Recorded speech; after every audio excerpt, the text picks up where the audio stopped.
항상 대한민국에 정확하고 빠른 소식을 알리기 위한 시스코크입니다. 구독과 좋아요는 영상 제작에 큰 힘이 됩니다.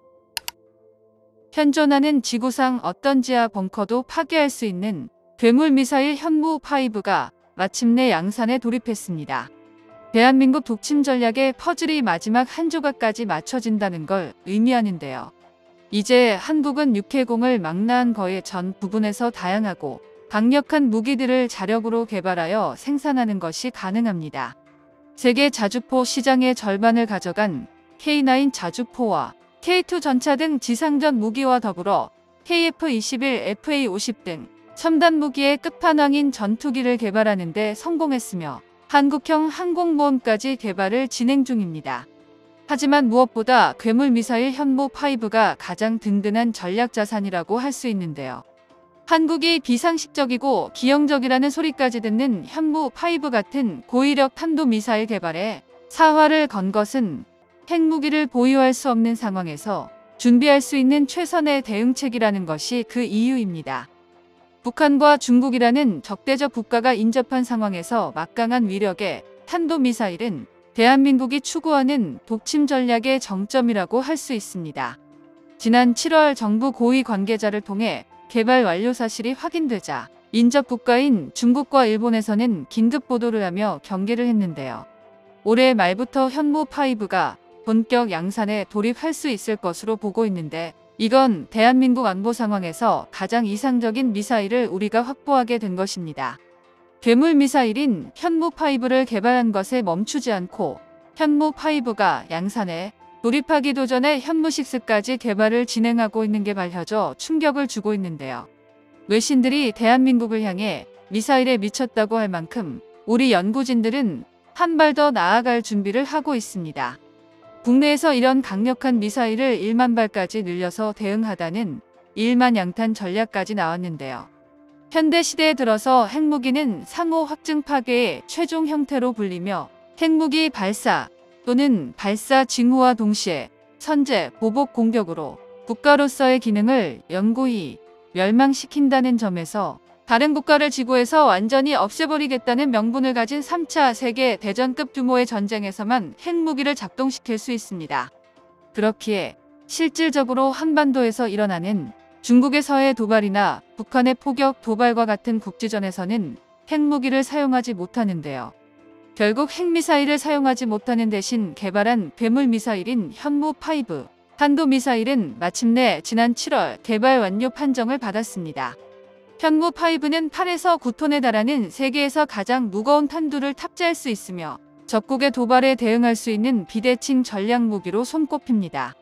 이 관계자는 한화 에어로스페이스 보훈공장에서 올해 말부터 연간 최대 70여 발을 생산할 수 있을 것으로 보고 있다고 말했습니다. 군은 이 현무5를 미사일사령부 예하부대에 최대 200여 발까지 배치한다는 계획 중에 있는데요. 군 당국은 해군이 보유 예정인 합동화력함에도 현무5를 장착한다는 계획을 밝힌 적도 있습니다.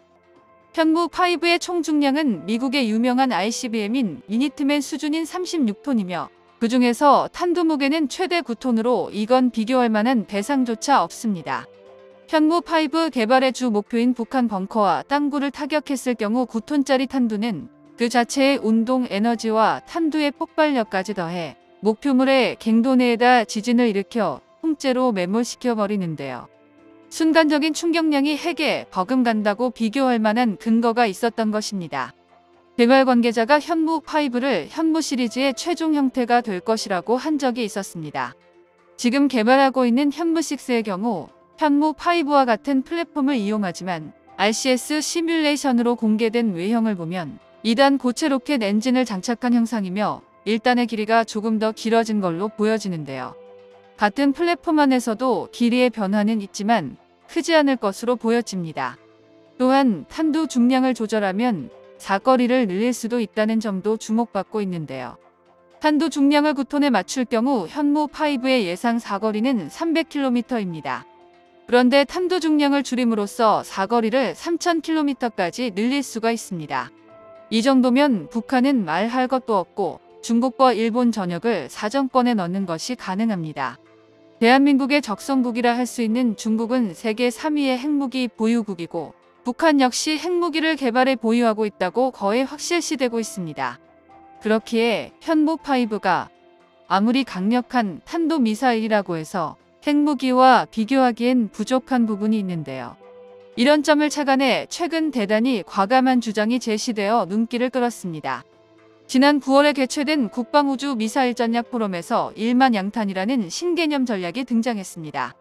간단히 얘기해서 1만 발의 미사일로 핵무기에 대응하자는 전략인데요. 이런 과감한 전략을 주장한 사람은 전 국방과학연구소 소장입니다.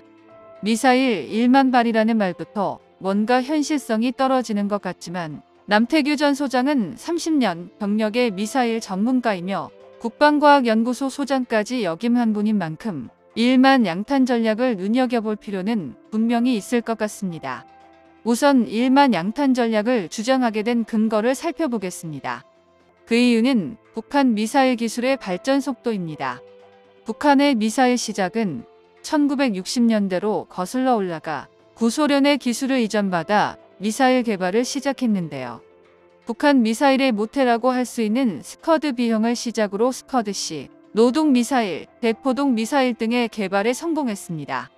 1987년에 개발한 스커드-C형부터는 사거리가 500km에 달해 이미 대한민국 영토 전체를 공격 범위 안에 두었고 2000년도에 들어서는 대륙간 탄도미사일 ICBM까지 개발해 한국을 비롯한 전 세계에 충격을 던진 바가 있습니다. 인공위성 발사라는 거짓 선전을 빌미로 시험 발사를 지속해 현재는 대륙간 탄도미사일 전력을 확보한 것으로 추정됩니다.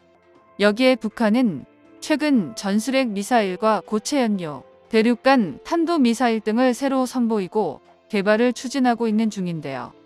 그렇기에 대한민국에서는 대응책을 만들어냈습니다. 바로 킬체인 KAMD, KMPR로 이어지는 삼축 체계를 구성한 것인데요. 물론 이스라엘과 하마스의 전쟁을 보듯이 모든 미사일을 방어하기는 어려운 것이 사실입니다. 일반적인 탄도미사일 하나만이라도 한국의 주요 도시에 떨어진다면 피해 규모는 상상을 초월할 것이 자명한데요. 게다가 중국은 북한과 비교조차 안 될 정도로 강력한 군사력으로 미국과도 전면전을 그리고 있을 정도입니다. 그래서 대한민국이 추구하고 있는 것이 독침 전략이며 이 독침 전략의 핵심이 현무5 미사일입니다. 현무5는 일반적인 탄도미사일하고 비교도 안 되는 엄청난 탄도 중량을 가지고 있는데요. 1만 양탄 전략은 대한민국의 독점 전략 수단으로 거론되던 기존의 개념들을 훨씬 뛰어넘고 있습니다. 미사일 공격이 시작되자마자 배치된 현무 미사일로 미군의 도움을 기다리지 말고 곧장 보복 공격을 시작해 적을 몰살시키는 전략으로 현무5와 현무6를 중심에 둔 새로운 전략입니다. 핵이 없더라도 강력한 현무 미사일로 보복 공격을 당할 수도 있기에 견제를 함과 동시에 위협의 메시지를 던지는 독침 전략이라 할 수 있습니다. 정보가 도움되셨다면 구독과 좋아요 부탁드립니다. 이상 시스코크입니다.